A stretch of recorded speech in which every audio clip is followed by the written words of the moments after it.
یعنی جب بھی کوئی کام کریں تو یہ چیز ضرور ذہن میں رکھیں، چاہے وہ دنیا کا کام ہو چاہے وہ دین کا کام ہو، کہ وہ خالصتاً اللہ کی رضا کے لیے ہو، اور دوسرا یہ کہ سنت کے طریقے کے مطابق ہو۔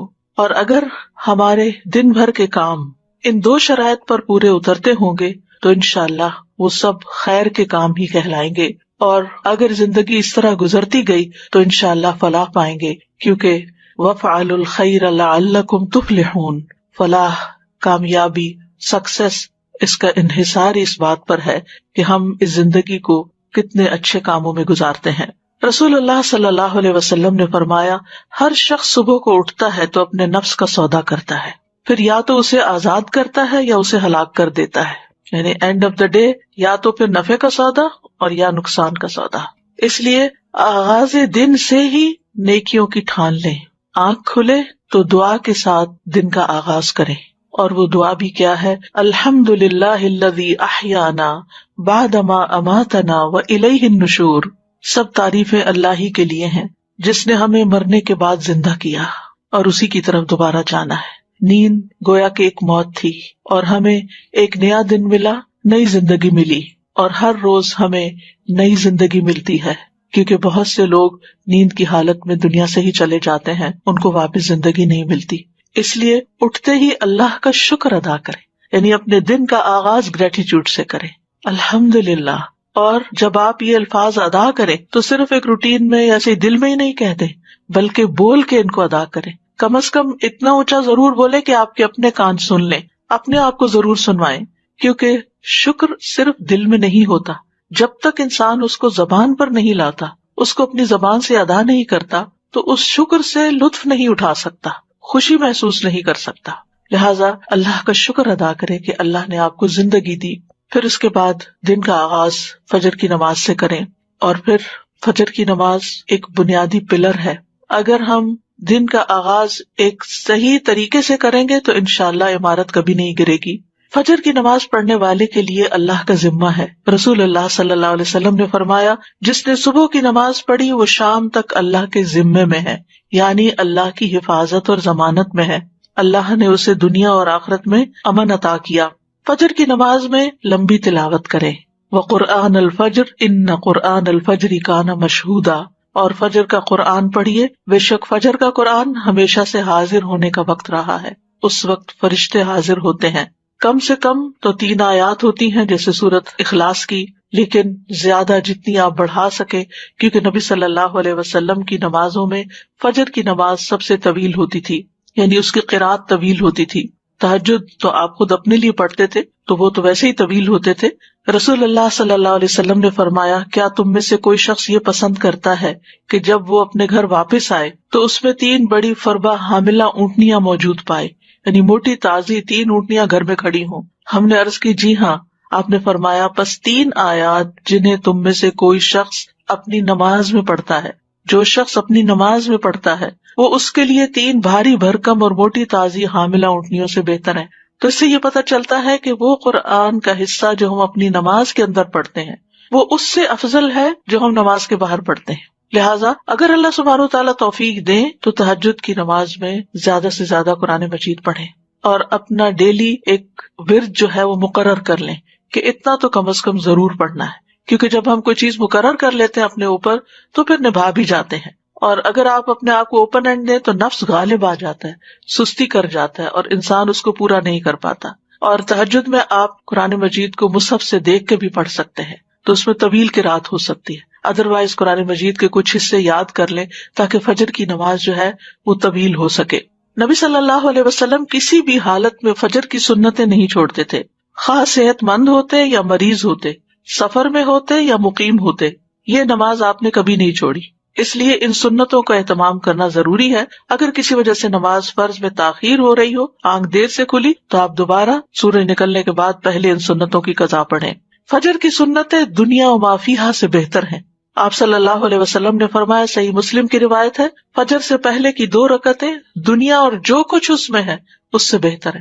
آپ سوچئے کہ اگر صرف فجر کی 2 سنتوں کی یہ قدر و قیمت ہے، ان کا یہ مقام ہے کہ دنیا اور جو کچھ دنیا میں ہے سب سے بہتر ہے، تو پھر فرض نماز کا کیا عالم ہوگا اور باقی نمازوں کی کیا قدر و قیمت ہوگی۔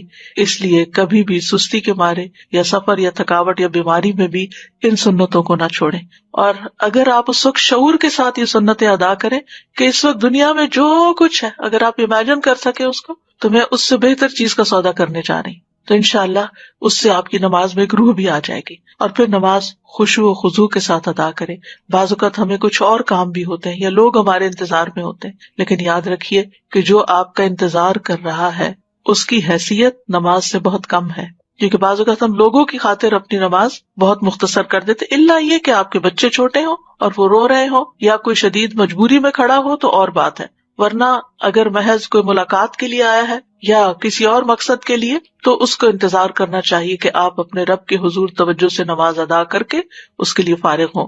ایک سجدہ جو اطمینان اور خشوع کے ساتھ ادا کیا جاتا ہے وہ زمین کے تمام سونے کے خزانوں سے بھی بہتر ہے، اس لیے محبت کے ساتھ شوق کے ساتھ سجدہ ادا کریں، کیونکہ جب بھی کوئی سجدہ کرتا ہے تو اللہ سبحانہ وتعالیٰ اس سجدے کے سبب اس کا ایک درجہ بڑھا دیتے ہیں اور اس کے ذریعے ایک خطا مٹا دیتے ہیں۔ تو ایک صحابی نے یہ سوال کیا تھا آپ سے کہ اللہ کے رسول مجھے آپ ایسے عمل کی خبر دیں جس کے کرنے سے اللہ مجھے جنت میں داخل کر دے، یا یہ کہ اللہ کے نزدیک سب سے پسندیدہ عمل کے بارے میں خبر دیں، تو آپ خاموش رہے۔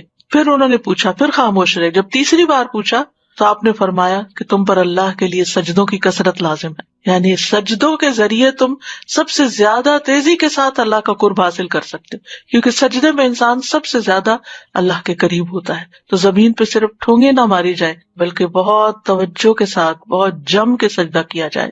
نماز ختم ہونے پر اذکار ضرور کرے، اور سب سے پہلا ذکر اللہ اکبر استغفر اللہ استغفر اللہ استغفر اللہ کے بعد کیا ہے؟ اللہم انت السلام ومنک السلام تبارکت یا ذا الجلال والاکرام۔ اس کو اگر آپ شعور کے ساتھ پڑھتے ہیں تو آپ کے اندر ایک سلامتی کی فیلنگ آتی ہے اور آپ کی وریز اور فکر اور پریشانیاں ختم ہوتی ہیں، اس لیے پوری توجہ کے ساتھ یہ دعا پڑھیں۔ پھر اسی طرح جب تک آپ مصلی پہ بیٹھے ہوں گے اور وضو قائم رہے گا تو فرشتے دعا کرتے رہیں گے، کیا؟ اللہم اغفر لہ، اللہم ارحمہ، اے اللہ اس کی مغفرت فرما، اس پر رحم فرما۔ پھر اسی طرح نماز کے بعد 33 بار سبحان اللہ، 33 بار الحمدللہ اور 33 مرتبہ اللہ اکبر، اور 100 کا عدد پورا کرنے کے لیے لا الہ الا اللہ وحدہ لا شریک لہ لہ الملک ولہ الحمد وہو علی کل شیء قدیر پڑھ لیں۔ تو اس کے بارے میں فضیلت یہ ہے کہ اس شخص کے سارے گناہ معاف کر دیے جائیں گے، اگرچہ وہ سمندر کی جھاگ برابر ہی کیوں نہ ہو۔ اور اگر 33 بار پڑھنے کا وقت نہیں تو 10 بار ان تسبیحات کو پڑھ لیں، لیکن تسبیحات پڑھے بغیر نہ اٹھیں، اور تسبیحات ہاتھ پہ پڑھیں۔ مثلا 10 بار پڑھنے کے لیے ہر انگلی پر 2 دفعہ سبحان اللہ پڑھ لیں۔ اگر 10 بار پڑھنا ہے تو 5 انگلیوں پہ بغیر کسی کنفیوژن کے 10 پورے ہو جائیں گے، کیونکہ دائیں ہاتھ سے پڑھنا افضل ہے۔ اور اسی طرح اگر آپ 33 بار پڑھنا چاہتے ہیں تو آپ ایک دفعہ نیچے سے اوپر کو 3 دفعہ اور دوسری دفعہ اوپر سے نیچے کو 3 دفعہ دائیں ہاتھ پہ پڑھیں، تو اس طرح 30 دفعہ ہو جائے گا، اور پھر ایک دفعہ اور چھوٹی انگلی پر 3 دفعہ مزید پڑھ کے 33 بار ہو جائے گا۔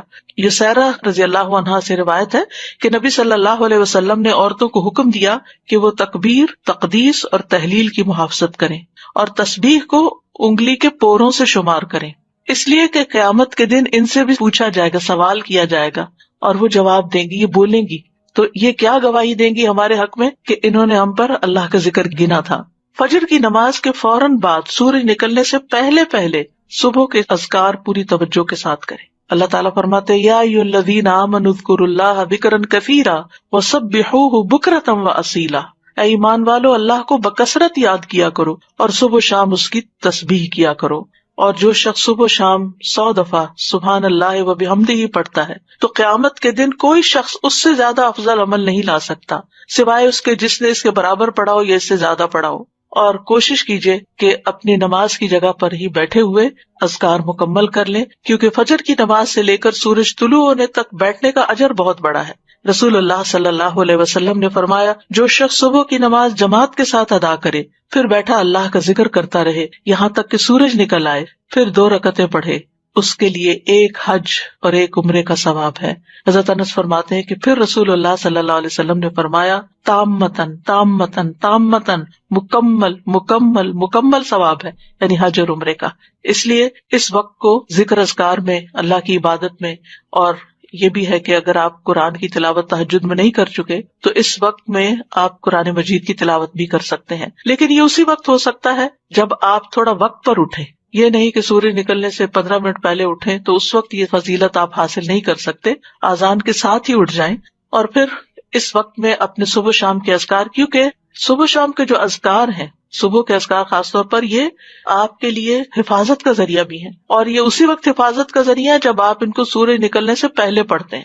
اور اس کے ساتھ ساتھ یہ بھی ہے کہ اگر آپ بیٹھ کے تھک رہے ہیں تو ساتھ ساتھ آپ اسٹریچز بھی کر سکتے ہیں، اپنی گردن کو موڑ سکتے ہیں، اپنے بازوؤں کو سانس لے سکتے ہیں بیچ میں، اپنے پاؤں کی ایکسرسائز کر سکتے ہیں، لیکن یہ ہے کہ آپ اس وقت کو اللہ سبحانہ وتعالیٰ کے ذکر اور عبادت میں ہی گزاریں۔ اور قرآن مجید کی تلاوت جو ہے یہ بڑا ہی نفع مند کام ہے۔ اپنا مصحف روز کھولیں، یعنی کوئی دن ایسا نہ جائے کہ جس کے شروع میں آپ کا قرآن مجید کا کوئی حصہ نہ ہو، کیونکہ یہ بابرکت کتاب ہے اور اس کی برکت کی وجہ سے آپ کے دن کے کام بھی آسان ہو جائیں گے۔ سورۃ فاطر کی آیات میں اللہ تعالیٰ فرماتے ہیں ان الذین یتلون کتاب اللہ واقاموا الصلاۃ وانفقوا مما رزقناہم سرا وعلانیۃ یرجون تجارۃ لن تبور لیوفیہم اجورہم ویزیدہم من فضلہ انہ غفور شکور۔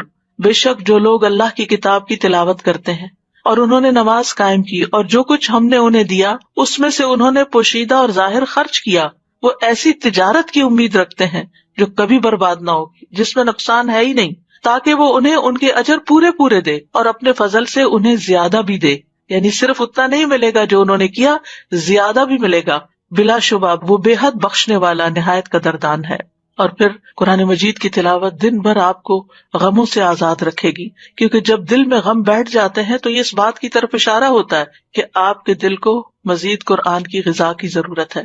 اور قرآن مجید کو ہمیشہ اپنے قریب رکھا کریں، یعنی آپ کی ہاتھ کی ریچ میں ہو، آپ کے بیڈ سائڈ ٹیبل پر ہو یا ڈرار میں ہو یا ساتھ ہی کوئی شیلف ہو اس میں ہو، یعنی سراہنے کے پاس ہو، کیونکہ جب بھی آپ کو وقت ملے یا تھوڑی دیر کے لیے بھی آپ ریلیکس ہو تو آپ کچھ نہ کچھ کھول کے پھر پڑھ سکتے ہیں۔ اور اب تو الحمدللہ موبائلز کے اندر بھی قرآن مجید موجود ہے، ایون لیٹ کے بھی اگر آپ اس کو دیکھنا چاہیں تو دیکھ سکتے ہیں۔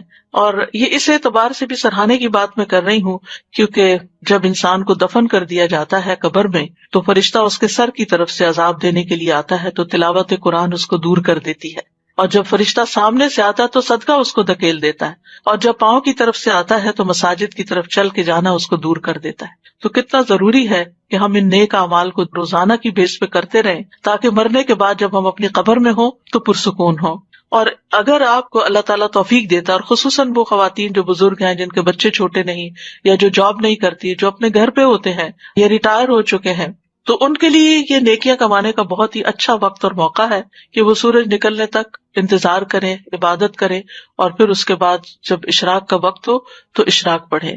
اور اس کے بارے میں حدیث قدسی ہے، رسول اللہ صلی اللہ علیہ وسلم نے فرمایا تمہارا رب فرماتا ہے اے ابن آدم کیا تم اس بات سے عاجز آ گئے ہو کہ تم دن کے ابتدائی حصے میں 4 رکعتیں پڑھو، میں ان کے بدلے میں تمہارے دن کے آخر تک تمہیں کفایت کروں گا، یعنی تمہارے سارے کام بنا دوں گا۔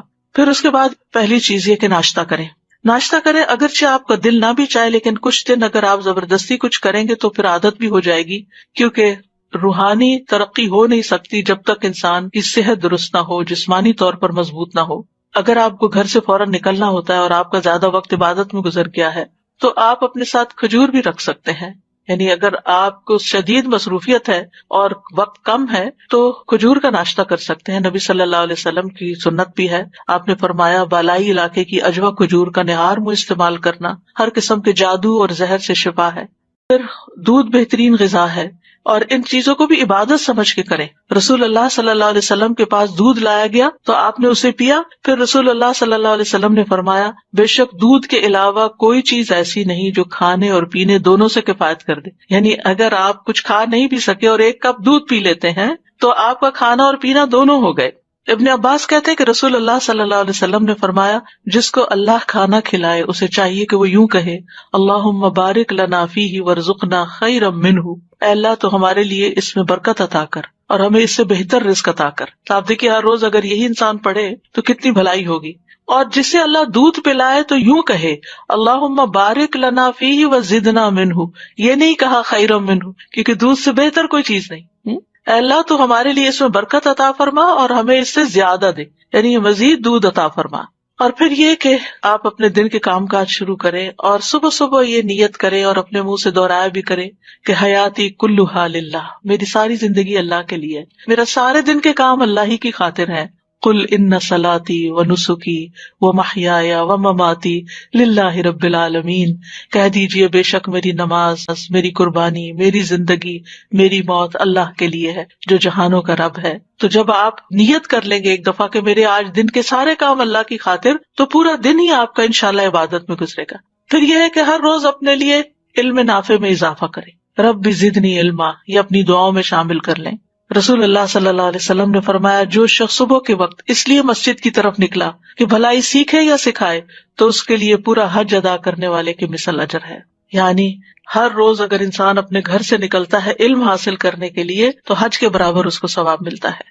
اور علم سیکھنے اور سکھانے کے لیے وقت مقرر کریں. اگر آپ نے کوئی کلاس جوائن کی ہوئی ہے یا اگر آپ آن لائن کلاس لے رہے ہیں تو وہ سب سے بہتر ہے. یعنی چاہے آپ کتنے ہی کورسز کر چکے ہوں، کہیں نہ کہیں اپنے آپ کو باندھ کے رکھیں، کیونکہ اگر آپ نے کہیں کمٹمنٹ نہیں کی تو پھر آپ صرف سوچتے ہی رہ جائیں گے. لیکن جب آپ اپنے آپ کو کسی خاص وقت کا پابند کرتے ہیں، کسی خاص کورس کا پابند کرتے ہیں، تو اس سے فائدہ یہ ہوتا ہے کہ پھر آپ پابندی کے ساتھ، روٹین کے ساتھ وہ کام کرتے چلے جاتے ہیں. لیکن اس کے ساتھ ہی اپنے لیے سیلف اسٹڈی کا بھی کوئی نہ کوئی وقت مقرر کریں. مثلاً کھانا پکاتے ہوئے کچھ سنیں یا کچھ ساتھ ساتھ پڑھ بھی سکتے ہیں، کتاب وہاں بھی لے جا سکتے ہیں. گھر کے کام کاج کرنے کے دوران بھی آپ اپنے علم کا سفر جاری رکھ سکتے ہیں، لیکن اس کے لیے آپ کو مقرر کرنا ہوگا. مثال کے طور پر میں نے اپنے ناشتہ بنانے کے وقت کو مقرر کیا ہوا ہے قرآن مجید سننے کے لیے، کیونکہ سن کر میرے دل پہ بہت اثر ہوتا ہے اور دہرائی بھی ہوتی چلی جاتی ہے. یعنی تلاوت اپنی جگہ ہے لیکن سننا. تو آپ بھی اپنے کسی ایک وقت میں جس میں آپ کے ہاتھ مشغول ہیں، آپ خود پڑھ نہیں سکتے، تو آپ اس وقت لسننگ کریں. موبائل پہ آپ خاص ایپ لوڈ کر لیں جس میں صرف آپ کی لسننگ ہی ہوتی رہے، یعنی وہاں سے اس کو ہٹائیں نہیں، اور اس طرح پورا قرآن مجید جو ہے سن کر بھی مکمل کریں. یہ بھی علم بڑھانے کا ایک طریقہ ہے. اور خاموشی سے اگر انسان قرآن مجید سنتا ہے تو اللہ تعالیٰ کی رحمت بھی نازل ہوتی ہے. اور وقت مقرر کرنے کے بارے میں اس لیے بھی کہوں گی کہ ایک خاتون نبی صلی اللہ علیہ وسلم کی خدمت میں حاضر ہوئی، کہنے لگی اللہ کے رسول آپ کی تمام باتیں مردوں نے سیکھ لی، ہمارے لیے بھی آپ اپنی طرف سے کوئی دن مخصوص کریں جس میں ہم آپ کے پاس آئیں اور آپ ہمیں وہ تعلیمات دیں جو اللہ نے آپ کو سکھائی ہیں. تو آپ نے فرمایا کہ فلاں دن فلاں جگہ جمع ہو جاؤ، یعنی جگہ بھی بتا دی اور دن بھی بتا دیا. چنانچہ عورتیں جمع ہوئی، نبی صلی اللہ علیہ وسلم ان کے پاس آئے اور انہیں وہ سکھایا جو اللہ نے آپ کو سکھایا تھا. تو اس لیے کسی سے سیکھنا جو ہے یہ بھی ساری زندگی جاری رکھے. انسان کسی بھی مقام پر پہنچ جائے تو اس کو سیکھنے کا سفر ختم نہیں کرنا چاہیے. امام احمد بن حنبل کے بارے میں آتا ہے کہ بہت بوڑھے بھی ہو چکے تھے، چلنا بھی ان کے لیے مشکل ہو گیا تھا، لیکن جب سنتے کہ شہر میں کوئی عالم آیا ہے تو اپنی قلم دوات اٹھاتے اور چل پڑتے. تو ان سے کسی نے پوچھا کہ کب تک آخر آپ یہ علم کی مجالس میں جائیں گے؟ کہا موت تک، یعنی جب تک میری زندگی ہے میں مزید سیکھتا رہوں گا. بعض باتیں انسان نے سیکھی بھی ہوتی ہیں لیکن بھول جاتا ہے، ان کو دوبارہ تازہ کرنے کی ضرورت ہوتی ہے، اور اس سے ایمان بھی بڑھتا ہے. اپنے دلوں کو ایمان سے سجائیں. وَلَٰكِنَّ اللَّهَ حَبَّبَ إِلَيْكُمُ الْإِيمَانَ وَزَيَّنَهُ فِي قُلُوبِكُمْ. اپنے آپ کو دیکھا کریں کہ کیا میرے دل میں ایمان کا حسن ہے، خوبصورتی ہے. اور ایمان میں اضافے میں جو چیزیں مددگار ہوتی ہیں وہ ہیں اللہ تعالیٰ کی اطاعت اور پسند کے کام کرنا، امانت کی حفاظت کرنا، سچ بولنا، ایمان کے مزین ہونے کی دعا کرنا، ایمان گھٹانے والے کاموں سے بچنا، چاہے وہ زبان کے گناہ ہو یا ویسے گناہ ہو، اور ایمان والے ساتھی تلاش کرنا، نیک صحبت. یعنی اب کووڈ کے دنوں میں آپ لوگوں سے ملنے کے لیے نہیں جا سکتے، لیکن آپ کال کر سکتے ہیں، آپ بات کر سکتے ہیں، لیکن ان لوگوں سے بات کرنے سے پرہیز کیجیے جو صرف غیبت سنانے والے ہوں یا صرف منفی باتیں کر کے آپ کو پریشان کرنے والے ہوں. ان کو کسی کام لگا دیجیے تاکہ وہ آپ کو نشانہ نہ بنائے، آپ کو ڈسٹ بن نہ بنائے کہ وہ صرف اپنے مسائل ہر وقت آپ کے سر پہ ڈالتے رہیں اور آپ ان کی وجہ سے پریشان رہیں، چاہے وہ آپ کے رشتے داروں میں سے ہو، چاہے وہ آپ کی اولاد میں سے ہو، چاہے آپ کے والدین میں سے ہو، چاہے آپ کے بہن بھائیوں میں سے ہو، کیونکہ یہی قریبی رشتے ہوتے ہیں جو بعض اوقات ہمارے لیے آزمائش بن جاتے ہیں. اور ان کی زندگی میں مسائل ہوتے ہیں، وہ جب بات کرتے ہیں وہ کسی نہ کسی کی شکایت کرتے ہیں، کسی نہ کسی کی غیبت کرتے ہیں، کوئی شوہر کی کر رہا ہے اور کوئی بچوں کی کر رہا ہے اور کوئی بہن بھائیوں کی کر رہا ہے اور کوئی کسی رشتے دار کی، کوئی نیبر کی. تو اس چیز سے آپ نے پوری طرح بچنا ہے. آپ ان کو کسی ایسے کام لگا سکتے ہیں، علم سیکھنے سکھانے کے کام میں، کسی ویلفیئر کے کام میں، کسی کی خدمت کے کام میں، کہ جس سے ان کی زندگی میں خوشی آئے اور دھیان بٹے اور وہ ہر وقت آپ سے اس قسم کی باتیں نہ کریں. اور اگر وہ نہیں باز آتے تو ان کو آپ اچھے طریقے سے سمجھا بھی سکتے ہیں کہ یہ کام آپ کے اور میرے دونوں کے ایمان کے لیے بھی درست نہیں اور ہماری آخرت کے لیے بھی درست نہیں. ایک دفعہ شاید ان کو یہ بات کڑوی لگے، لیکن یہ ہے کہ آئندہ کے لیے وہ سنبھل جائیں گے. پھر اسی طرح یہ ہے کہ قلبی طہارت کے ساتھ ساتھ اپنی جسمانی طہارت کا بھی روزانہ اہتمام کریں. اپنے جسم، ناخن، بدن، ان تمام چیزوں کے بارے میں فکر مند رہیں. ابو ہریرہ کہتے ہیں 5 چیزیں فطری ہیں: ختنہ کرنا، زیر ناف بال صاف کرنا، بغل کے بال اکھاڑنا، ناخن تراشنا، مونچھیں کتروانا. اور خواتین اپنے اعتبار سے جو بھی صفائی کے طور طریقے ہیں جو انہوں نے اختیار کرنے ہیں ان کا بھی دن مقرر کر لیں.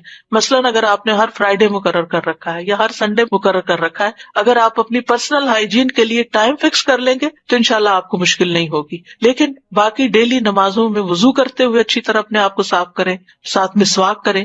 رسول اللہ صلی اللہ علیہ وسلم دن یا رات میں جب بھی سو کے اٹھتے تو وضو سے پہلے مسواک کیا کرتے تھے. آپ فرماتے ہیں اگر مجھے یہ ڈر نہ ہوتا کہ میں مومنوں پر مشقت ڈال دوں گا تو میں انہیں ہر نماز کے وقت مسواک کا حکم دیتا. تو آپ اپنے وضو کی جگہ پر مسواک رکھ دیجئے. اگر مسواک کرنا آپ کو مشکل لگتا ہے ہر وقت تو ایک دفعہ دن میں کم از کم پراپر مسواک کریں، اور باقی اوقات میں ٹوتھ برش کے ساتھ بھی آپ اپنے دانتوں کو ہلکا پھلکا پھیر کے یہ کام کر سکتے ہیں.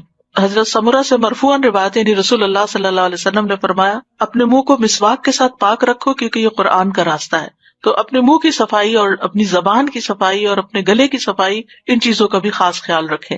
اور پھر وضو کے بعد دعا پڑھنا نہ بھولیں. اپنے ڈیلی کے کاموں میں اگر آپ کو یاد نہیں رہتا تو کہیں لکھ کے لگا لیں.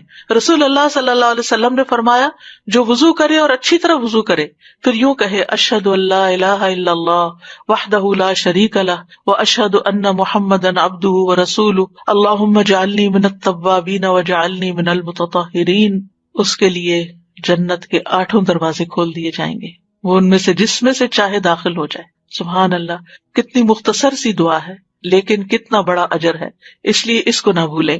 پھر اسی طرح یہ ہے کہ وضو کے بعد اگر آپ اذان سن رہے ہیں تو اذان کا جواب دینا نہ بھولیں.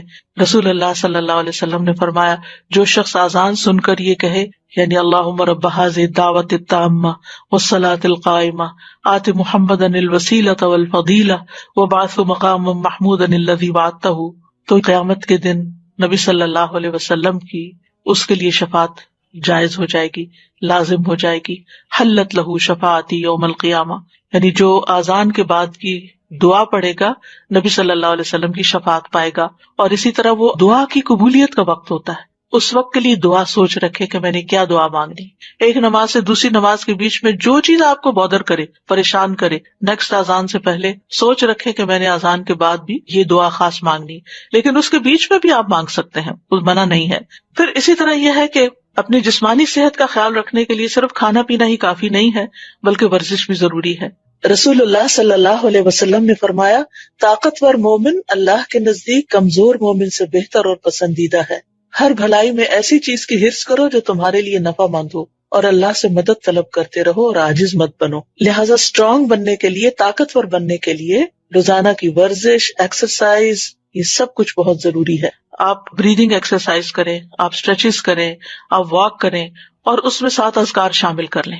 یعنی اس ٹائم پر انسان اپنے اذکار مقرر کر لیں، جیسے تسبیحات ہیں، درود شریف ہے، استغفار ہے. واک کرتے وقت یہ سب پڑھنا بہت آسان بھی ہوتا ہے اور واک بھی بورنگ نہیں ہوتی، وہ آسان ہو جاتی ہے. اور پھر اگر ایک وقت میں آپ کو زیادہ ٹائم نہیں ملتا واک کرنے کا، 2 منٹ کر لیجئے، 5 منٹ کر لیجئے، ایک تسبیح کی دیر میں کر لیجئے. دن میں کئی دفعہ 5-5 منٹ بھی اگر آپ کریں گے تو انشاءاللہ اس سے آپ کا جسم مضبوط رہے گا. اور پھر یہ کہ جسمانی مضبوطی کے ساتھ ساتھ اپنی جذباتی صحت کا بھی ضرور خیال رکھیں.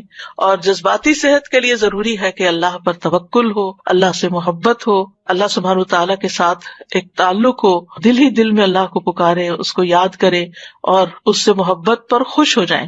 یعنی محبت جو ہے وہ انسان کو خوشی بخشتی ہے. تو جس شخص کی زندگی میں رب کی محبت آ جائے اس سے زیادہ خوش قسمت کوئی نہیں. اور اسی کو اپنا وکیل سمجھیں، اسی پر بھروسہ کریں، اسی سے دعائیں مانگیں، اسی سے لو لگائیں، اسی سے اپنے سارے شکوے شکایتیں کریں، اسی کو اپنے ساری مشکلات بتائیں اور اسی سے حل مانگیں. رب المشرق والمغرب لا الہ الا ہو فاتخذہ وکیلا. یہ سورۃ المزمل کی آیت ہے. شروع میں نبی صلی اللہ علیہ وسلم نے جب تبلیغ کا کام شروع کیا تو کیسی مشکلات پیش آئیں، لیکن آپ کو کیا بتایا گیا کہ اللہ رب العزت ہی کو اپنا وکیل بنائیں، اسی کو کارساز سمجھیں. اور اگر کہیں خوف خطرہ محسوس ہو تو اپنے آپ کو اپنے رب کی پناہ میں دیں.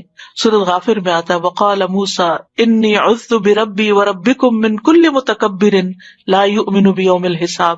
موسیٰ علیہ السلام کو جب فرعونیوں کا خوف ہوا تو انہوں نے کہا بے شک میں نے اپنے رب اور تمہارے رب کی پناہ لے لی، ہر اس متکبر سے جو یوم حساب پر ایمان نہیں رکھتا. تو آپ کو کسی انسان کی طرف سے کوئی خوف محسوس ہو، کہیں پریشانی محسوس ہو تو فوراً اس آیت کو پڑھ کر بلند آواز میں اپنے آپ کو تسلی دے. حقیقت یہ ہے کہ قرآن مجید کے ساتھ اگر آپ کا تعلق مضبوط ہو تو آپ کو روزانہ کے مسائل کا حل اس میں ملتا ہی چلا جائے گا.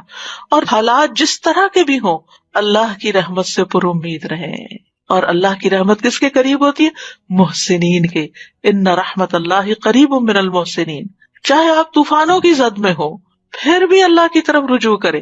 موسیٰ علیہ السلام کی قوم پریشان ہو گئی، آگے سمندر تھا اور پیچھے فرعون تھا، تو موسیٰ علیہ السلام نے کہا قال کلا ان معی ربی سیہدینی. ہرگز نہیں، پریشانی کی بات ہی نہیں، بے شک میرے ساتھ میرا رب ہے، وہ ضرور مجھے راستہ بتائے گا. اسی طرح کام کاج کے دوران غور و فکر جاری رکھیں، ذکر جاری رکھیں، اللہ سے دل دل میں باتیں کرتے رہیں، دعائیں کرتے رہیں. اگر ممکن ہو تو دن میں قیلولہ ضرور کریں. دوپہر میں کچھ دیر آرام کرنے کو قیلولہ کہتے ہیں، لیکن اس سے مراد گہری نیند سونا نہیں ہے بلکہ ہلکی سی نیند لینا ہے. اگر 10 سے 15 منٹ تک کے لیے بھی آنکھیں بند کر کے خاموش لیٹ جائیں اور ہلکی سی نیند لے لیں تو اس سے آپ انرجیٹک ہو جاتے ہیں.